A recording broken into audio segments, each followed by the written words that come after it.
Selamat pagi, selamat siang, selamat sore, selamat malam. Saya Johannes Ronald Eliezer Roperulian Galung dengan nomor induk mahasiswa 25010101009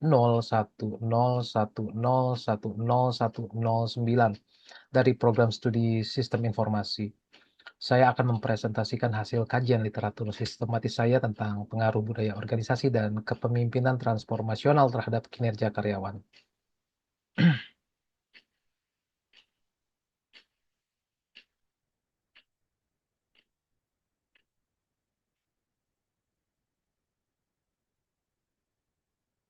Ya, saya ulangi, saya akan mempresentasikan hasil kajian literatur sistematis saya tentang pengaruh budaya organisasi dan kepemimpinan transformasional terhadap kinerja karyawan.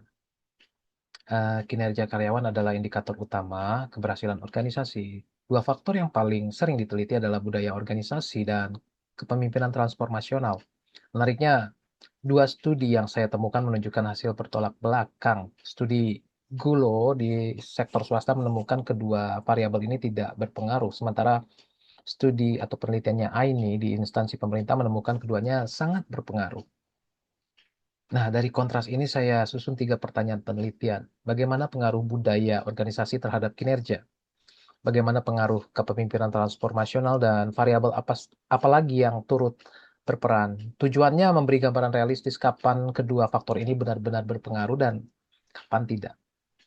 Kinerja karyawan menurut Robbins dan Judge adalah hasil interaksi antara kemampuan, motivasi, dan kesempatan dari lingkungan kerja, bukan semata bakat bawaan individu. Ini penting karena artinya organisasi punya ruang mengelola kinerja lewat budaya kerja dan gaya kepemimpinan. Shen membagi Shen membagi budaya organisasi ke dalam 3 lapisan. Dari artefak yang tampak kasat mata sampai asumsi dasar yang tertanam dan paling sulit diubah. Nah, Cameron dan Quinn menawarkan kerangka lain, Competing Values Framework, dengan 4 tipe budaya, klan, adokrasi, pasar, dan hierarki.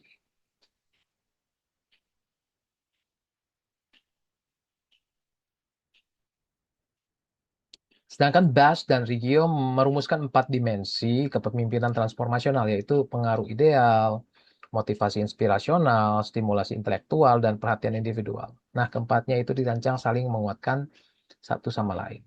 Pada tataran empiris, Mewoh, Pio, dan Sumaiku menemukan budaya organisasi berpengaruh positif terhadap kinerja karyawan di sektor swasta. Namun Gulo sendiri dengan sampel 70 karyawan justru tidak menemukan pengaruh sama sekali.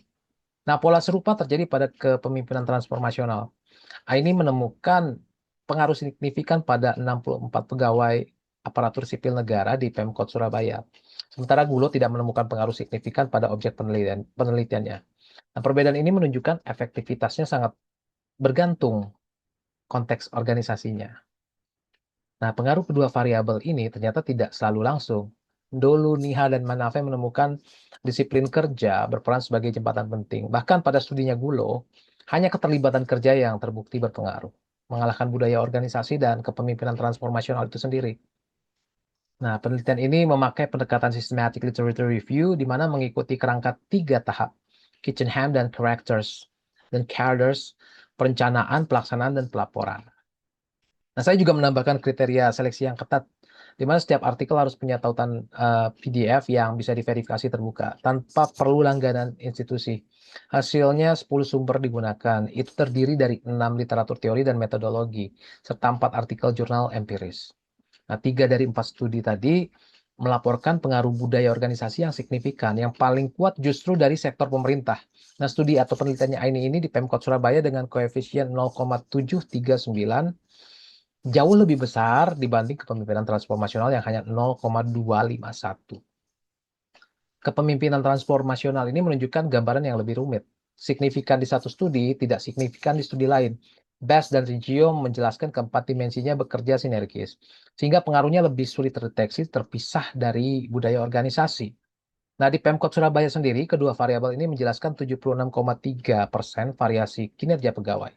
Struktur birokrasi yang terstruktur membuat budaya kerja lebih mudah menyebar dan bertahan dibanding gaya kepemimpinan personal yang berubah seiring pergantian pejabat. Jadi, ketiga simpulan utama saya, yang pertama adalah Budaya organisasi tidak bersifat universal pengaruhnya. Nah, yang kedua, kepemimpinan transformasional menunjukkan pola yang lebih beragam. Dan yang ketiga, variabel penghubung seperti disiplin kerja dan keterlibatan kerja itu kerap menjadi penentu utama. Implikasinya, organisasi tidak boleh berasumsi otomatis bahwa penguatan budaya atau kepemimpinan transformasional akan meningkatkan kinerja. Perlu dipahami dulu konteks dan dinamika internal organisasi masing-masing sebelum menentukan intervensi yang tepat.